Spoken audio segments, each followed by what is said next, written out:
দেখালাম অত বড়।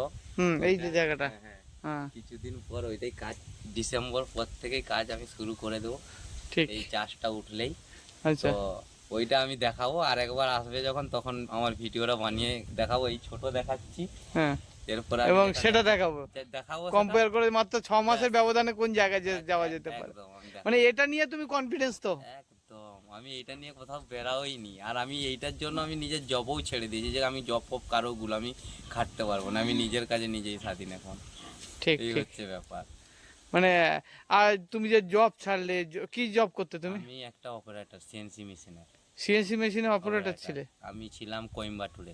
কোয়েম্বাটুরে? হ্যাঁ, মানে আমাদের চেন্নাই কোয়েম্বাটুর? চেন্নাই কোয়েম্বাটুরে, ওইখানে আমি জব করতাম। আচ্ছা, হ্যাঁ সেই জব ছেড়ে দিয়ে তুমি পিকারি করছো? হ্যাঁ, আমি ওইখানে ছেড়ে দিয়ে আমি যখন ভিডিও দেখি তোমার প্রথম প্রথম, তখন থেকে আমার মানে মাথায় একটাই জিনিস, যে আমাকে নিজেকে কিছু করতে হবে। আর আমি ওইখানে 10 বছর 12 বছর ধরে করে আমি জব করেছি, কিন্তু আমি সেরকম স্বাধীন পাইনি। 2 বছর 1 বছর ছাড়া ছাড়া বাড়ি আসতাম।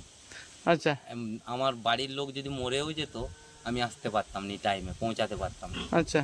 তো সেই জন্য আমি একটা ঠাঁই নিয়েছি, যে আমার দ্বারা এই লোকের কাজ, আমি লোকের কাজ করতে পারবো না। হুম। আর যতদিন আমি